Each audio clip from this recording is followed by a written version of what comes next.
Good morning friends. আজি আমি গৈ আছোঁ সৰলপাৰা। ব্লগ বনাই নেকি আগতে 50 টকা নিৰামিষ ভাত চাত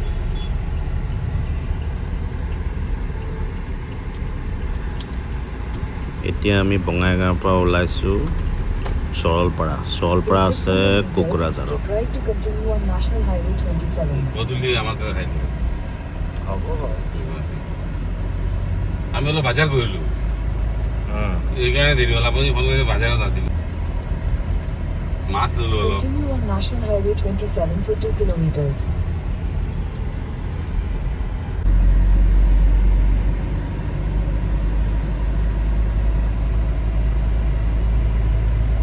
ৰিফাইনেৰী নেকি? টুৱেল ৰিফাইনেৰী তলতে গ'লে দেখি চাব দুপৰত গৈ আছোঁ না আমি এই টুৱেল ৰিফাইনেৰী গেটটো গেট এইটো। In 600 meters, keep right to take the flyover.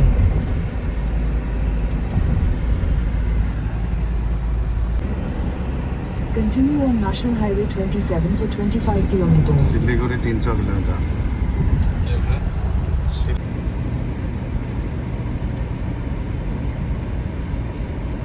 Hello सुबह आई थी नहीं मेरे फोन आइले फोन ना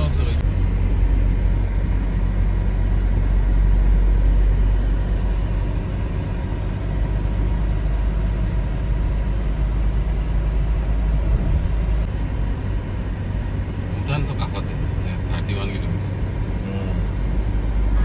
এতিয়া আমি বঙাইগাঁৱৰ পৰা আহি কোকৰাঝাৰ লেফ্ট ছাইডে থাকিল, আমি চিধা হাইৱেত আহি ৰাইট ছাইডে সোমাই গৈছোঁ।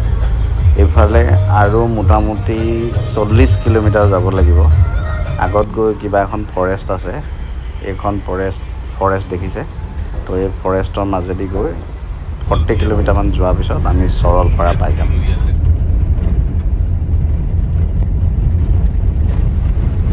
এতিয়া ফৰেষ্টৰে আগুৱাই গৈ আছোঁ। এইবাৰ কিবা কিবি বাটাৰফ্লাই জ'ন, তাৰপিছত গল্ডেন মাংকি জ'ন লিখা আছে, এলিফেণ্ট জ'ন। তো চাওঁ, আগবাঢ়ি গৈ থাকোঁ, আগত কি কি জ'নটো দেখা পাওঁ আপোনালোককো দেখুৱাম, ভিডিঅ'টো চাই থাকক।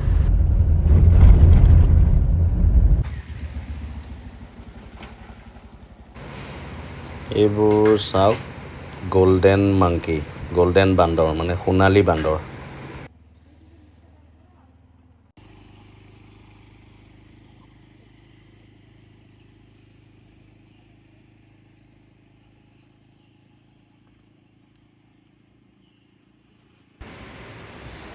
দেখিছে বান্দৰকেইটাৰ ৰংটো বহুত ধুনীয়া, আৰু এই গোটেই গছকেইজোপাত যথেষ্ট সংখ্যক বান্দৰ আছে।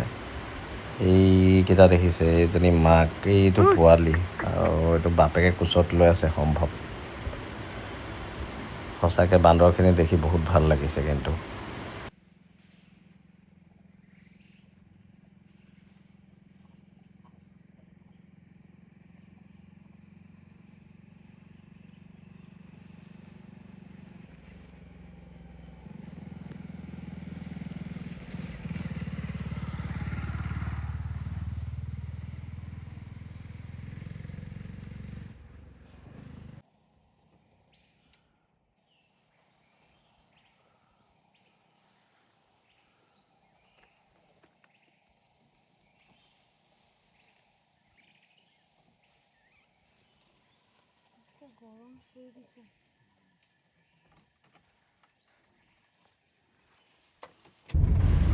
তো এতিয়া বান্দৰ চাই আকৌ গাড়ীত বহি আগবাঢ়ি গৈ আছোঁ।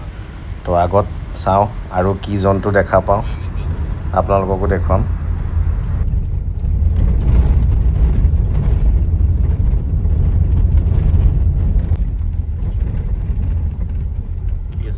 ফৰেষ্ট অফিচ নে মন্দিৰ নেকি?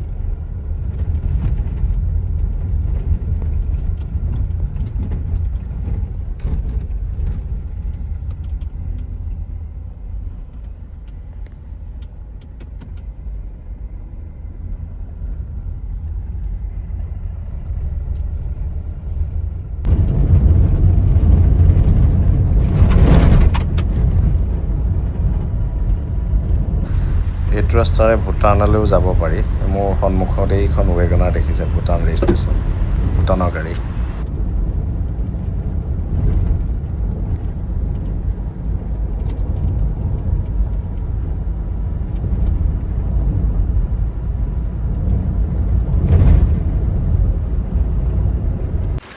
এইবোৰ মোৰ সোঁফালে এই দূৰৈতে ভূটানৰ পাহাৰ, আৰু এইবোৰ দেখিছে তামোল খেতি বহুত কৰে সম্ভৱ, ইয়াত বহুত তামোল গছ দেখিছোঁ।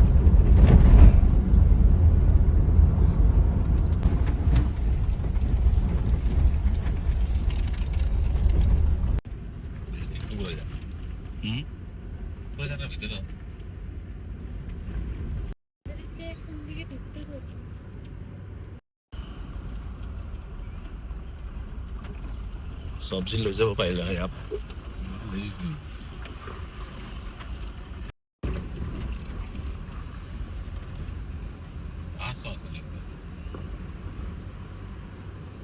ৰাণী গলি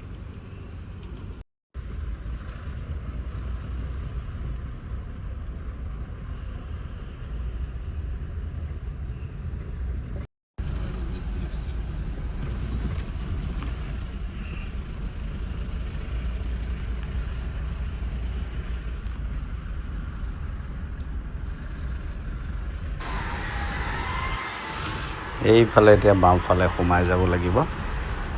বেছি দূৰ নাই আৰু, অলপ আগত গৈ আকৌ সোঁফালে যাব লাগিব। আমি তেতিয়া পাই যাম চৰলপাৰা, যিটো পিকনিক স্পট।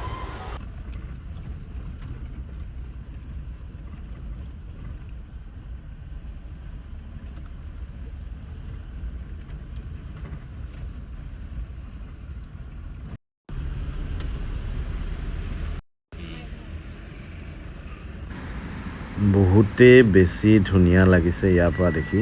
সন্মুখত পাহাৰটো, আৰু কাষে কাষে মোৰ এখন আছে সৰু নদী, বাম নদী। অলপমান আগত গ'লে নদীখন আৰু বেছি ভালকৈ দেখিম, আৰু অকণমান সময়ৰ পিছতে আমি গৈ পাম মেইন লোকেশ্যনটো।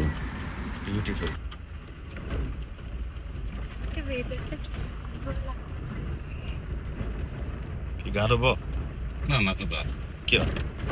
নালাগে পানী এনেই হাতী সেইটো গা ধুবলৈ আহিলে আগতে আহিব লাগে আগত কিয় নাতো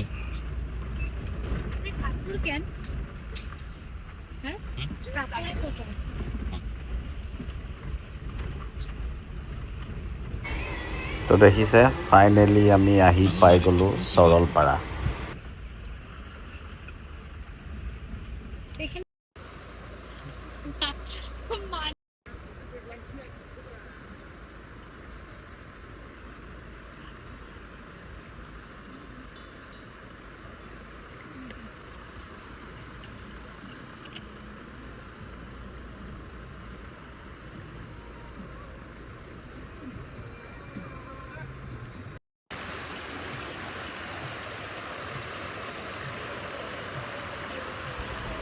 বহুতেই এটা সুন্দৰ প্ৰাকৃতিক পৰিৱেশ ইয়াত দেখিছে, পাহাৰ লগত নদী, নদীখনত পানী বহুত কম। তো এতিয়া যাওঁ, মই অলপ গা ধুই লওঁ। এতিয়া আছোঁ এয়া চৰলপাৰা, বহুত ধুনীয়া জেগা।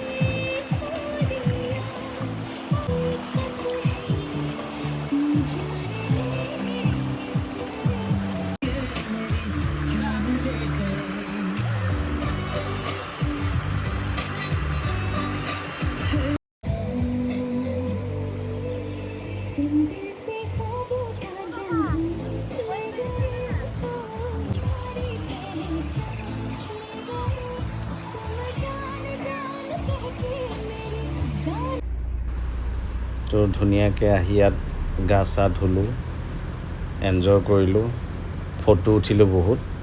তো এতিয়া আকৌ গৈ আছোঁ ৰিটাৰ্ণ বঙাইগাঁওলৈকে, কাৰণ সোনকালে যাব লাগিব, যিহেতু ৰাস্তাত হাবিখন আছে।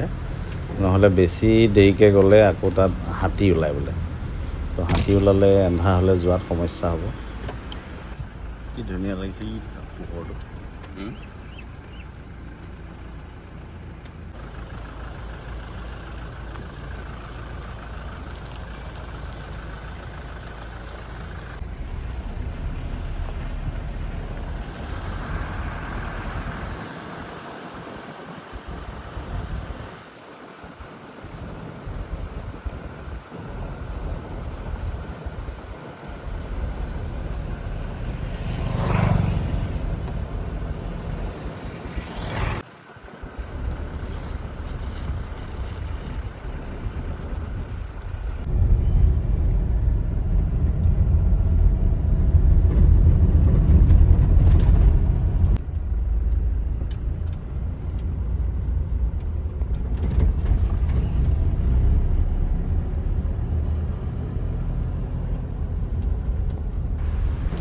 আৰু ইয়াতে মই এটা বস্তু ন'টিছ কৰিছোঁ, ইয়াতে কোনো কাৰেণ্টৰ তাঁৰ বা খুঁটা দেখা নাই।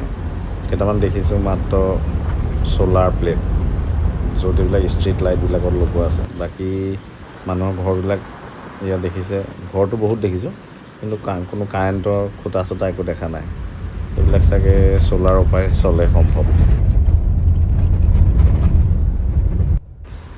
তো ফাইনেলি পোহৰে আহি আমি এখন ফৰেষ্টৰ গেটৰ পৰা বাহিৰ ওলাই গ'লোঁ। তো এতিয়া চিন্তা নাই, বাকী আৰু অলপ দূৰ যোৱাৰ পিছত হাইৱে পাম। তো তেতিয়া ৰাস্তাও ভাল, এইটো ৰাস্তা বৰ বিশেষ বেয়া নহয়। তো এতিয়া আমি হাইৱে উঠিলোঁ, যিহেতু ৰাস্তাও ভাল, তো বেছি সময় নালাগে, আধা ঘণ্টামানৰ পিছত আমি বঙাইগাঁও পাই যাম। তো আজিৰ ভিডিঅ'টো ইমানতে সামৰোঁ। যদি ভিডিঅ'টো চাই ভাল পালে তেনেহ'লে লাইক, কমেণ্ট, শ্বেয়াৰ কৰিব আৰু লগতে চেনেলটো ছাবস্ক্ৰাইব কৰি দিব। ধন্যবাদ।